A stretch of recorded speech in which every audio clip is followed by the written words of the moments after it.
People told me I wouldn't have the time for it, but I still wrote a novel while I had a baby.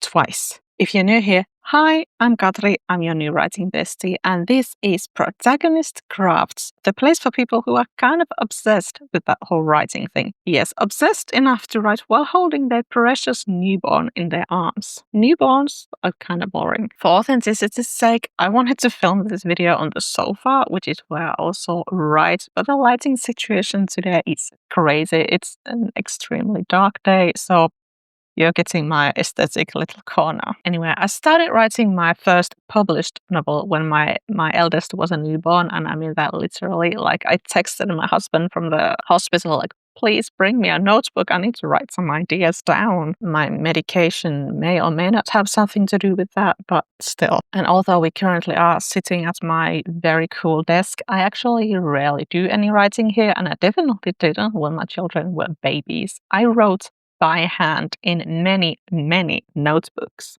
Sometimes while breastfeeding at the same time, because, what are you going to do with your spare hand if not that? Pick your nose? No, you're better than that. And you can finally start using some of those beautiful notebooks that you've been hoarding. Here's a picture of a chicken for you as well. So here's a couple of things I had and didn't have at the time. I did have a partner, and still do, who didn't think I was insane for wanting to write a novel. And my first baby absolutely was the easiest baby in the world, the best sleeper there ever was. I did exclusively breastfeed because she was allergic to cow's milk. But to be honest, just having to fuss with the bottles, it would have taken time from my writing anyway. What I didn't have was childcare, home help, or any kind of a cool productivity system that may or may not have helped me write those novels. I just had a pen, paper, some ideas, and a dream. I've had to learn all the household stuff the hard way, really. I'm not a crafty Pinterest mom, and I rarely even brush my hair if I'm not leaving the house. My goal as a mother is to keep everyone in my house happy and healthy, and that doesn't have to look picture perfect. And let's be clear here,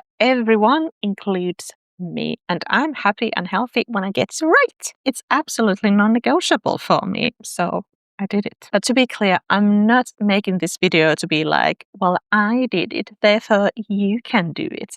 The point is that you can do it because you can do it. I believe in you even if you don't. So now that you know who you're talking to, here are 5 hacks that will help you write a novel even if you have a tiny screaming humans living with you. And no, none of these hacks is going to be like, you just have to wake up at 5 a.m. and write before your children wake up. Great if that's your natural wake-up time, but I can tell from personal experience that your children will smell when you've woken up. So if you get up at 5 a.m. thinking that, oh, well, I'm going to write at least an hour, maybe an hour and a half, those kids, they will wake up before you've even finished making your cup of coffee. It's not going to work, and you're just going to be twice as tired. So here are my tried and tested hacks. Hack 1. Make a commitment to write whenever you can. Do not fool yourself into thinking that babies or toddlers are going to respect your schedules. I mean, yeah, sure, do write at nap time, but don't think you're only going to write at nap time, or else you will get no writing done at all. Your child will again smell that and they will stop napping. Or maybe their nap schedule, it will just go like that, as they often do. So don't think you'll be able to have these dependable routines, but instead have the mindset that you're going to write whenever you can. Don't be like, well, I could write now, but it's not the time when I planned on writing, so I'm not going to do it. No. You've got the time to write. Do it. Your children need routines, but your writing can manage without one. So just write whenever and wherever you can, no matter how little you're going to get done, because every novel ever has been written one word at a time, and you wouldn't write the whole thing on one sitting anyway, so why even try? Got 5 minutes to write? Use that 5 minutes. And hack 2 is make writing easy to access. So remember I mentioned notebooks earlier? Well, they are extremely easy to access and very portable. And also they're far less easy to destroy than laptop, because you know what happens when you drop a notebook, not a Mac notebook, but paper notebook on the floor? Absolutely nothing. Yes, a few of your pages might get ruined if your baby projectile vomits on your notebook, but you're still not going to be out of hundreds of dollars, unlike when your baby speeds up on your computer. Even if you're going to use the computer, make sure that you can get to your writing as soon as you're ready to start writing. I did get a laptop when my second child was born and when I got my first publishing deal, but I rarely used it anyway because anytime I opened it, it was like, oh, well, there's a Windows update. I'm just going to have to wait. And then whoosh, there went my writing time. And then it went on like that quite a few months. And I just barely ever used it because, oh, well, I opened it for the first time in 2 months. And now I'm at the Windows update. This time it's taken 15 minutes. What's up with that? My kids are 8 and 10 now, almost 11. So I do get to use my laptop in peace every day. But I do have like a tray thing IKEA so that I can write on the sofa comfortably. I don't need to lock myself away in a different room. I can just write in the middle of everything and, make sure that there are no shenanigans happening there that shouldn't be happening. And not to be graphic or anything, but you might not want to be sitting on a hard desk chair quite a few weeks after you've given birth. Just saying. And really, you could also write on your notes app, on your phone. You could leave yourself voice notes, anything that is easily accessible to you. Use any and all tools that work for you and adapt when needed. And don't get hung up on stuff that doesn't actually help you get more words on the page. Does it look cool? Doesn't matter. Does it work? Use that. Writing doesn't have to look aesthetic no matter what Pinterest might tell you, so it really, really doesn't matter, even if you're writing in the middle of a mountain of laundry. You're getting some writing done? Wonderful. I'm so proud of you. Anyway, I do feel like I'm largely talking to other moms in this video, and dads can write too, but it's just so that dads generally aren't expected to give up everything when they get a family. They can still have their own hobbies and interests and passions. Weird, right? So even if I am talking about giving birth and breastfeeding here, I am not trying to exclude any parents who aren't doing those things. Also, I'm very much talking from my own experience, and that's going to show, and that's okay. Anyway, hack 3. Plan your story in advance. I know it can feel very tempting to just dive into your writing as soon as you get an idea, especially when you have little time to write. But in my opinion, that would be a mistake. Improvising is great when you can afford to spend a lot of time like staring at the empty page, wondering what's going to happen, or after you've written, trying to wrangle this unwieldy and rambling plot into something that could make sense. You don't have the time. When I wrote my first published novel, it wasn't the first full novel I'd written, but the first published novel. It took me about a year to write the first draft. I don't know, like 10 months or something. I can't remember anymore because I had a baby at the time, remember? And it was only about like 100 handwritten pages amounting to, I can't even remember anymore, way less than 50,000 words. Let's say like 35,000 words or something. My first drafts, they tend to be very skinny, but that one was practically a skeleton. And may I remind you, that was when I had my dream baby, the best sleeper in the world, the most laid-back child there could be. A couple of years later, that dream baby had grown up into this very active, almost unruly toddler with a severe speech delay. And she had a little sister who was the crankiest baby in the world, who hated sleeping, didn't actually sleep through the night until she was like almost 2. Sorry, I'm getting out of breath here. I had COVID last week. I haven't entirely recovered, but still, I started writing a new novel and I wrote the first draft in just 3 months. And again, I hand wrote it, so significantly slower than it would have been on the computer. That draft amounted to almost 80,000 words and it spanned over multiple notebooks, not just one. But what had changed between these 2 first drafts,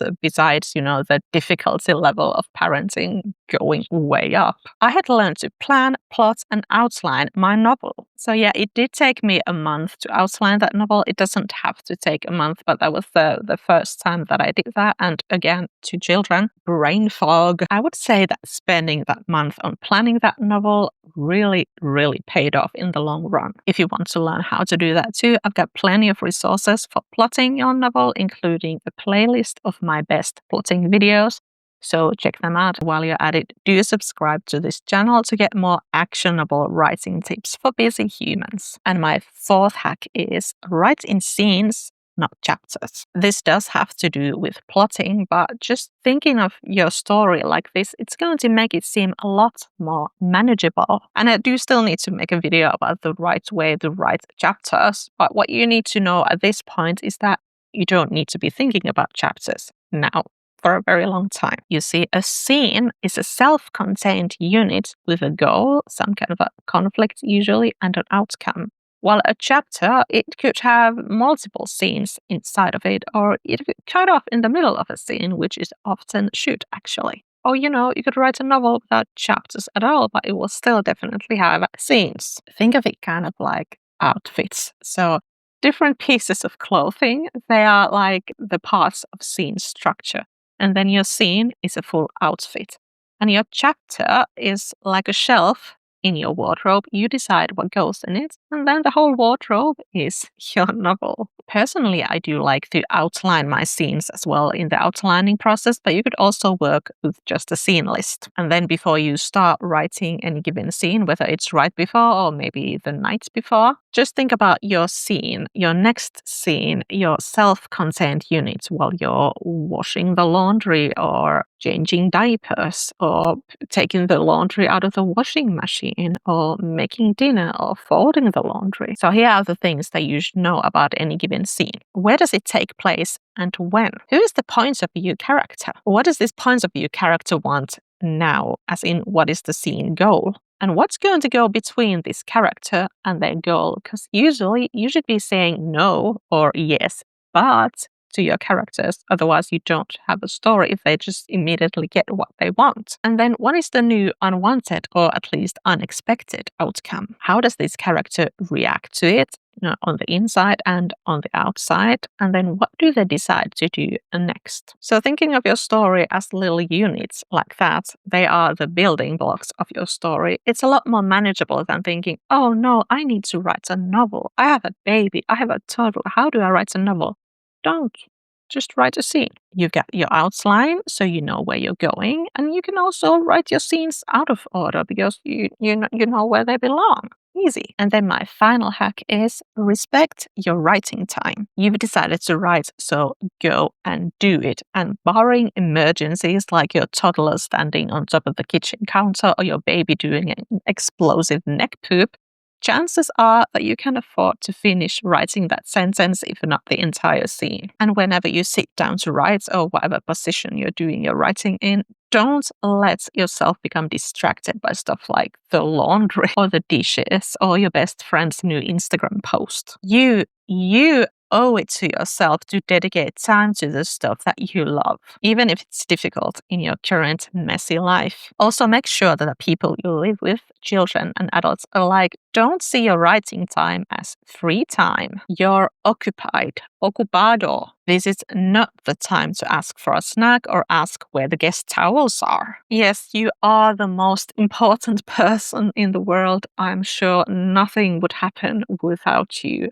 But you still deserve to dedicate time to the things that you love. You deserve to have hobbies and stuff and, things to do that aren't necessarily immediately useful just because you exist. Just don't let parenthood make you disappear. Nobody will thank you for that, and there will be no award for the person who sacrificed the most. Lastly, I just want to remind you that writing a novel is not a speed race.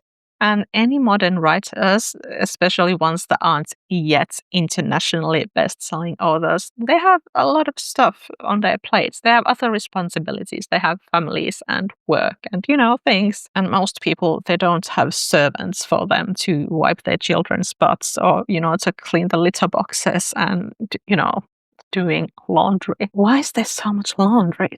incredible. So, what if it's going to take you 5 years to write your novel? Because the time will pass regardless. And yeah, sometimes you're just going to have to live on survival mode, like when your entire family gets a stomach bug, and then naturally your writing will take a back seat. That's just the season you're in currently, but that doesn't mean you need to give it up completely. It's waiting there for you to come back to it. It's okay. Just because you're making only little and unpredictable progress, it doesn't invalidate that progress. It still counts. And the great news is that when you develop your writing routines during these chaotic times, then writing during easier times becomes extra easy.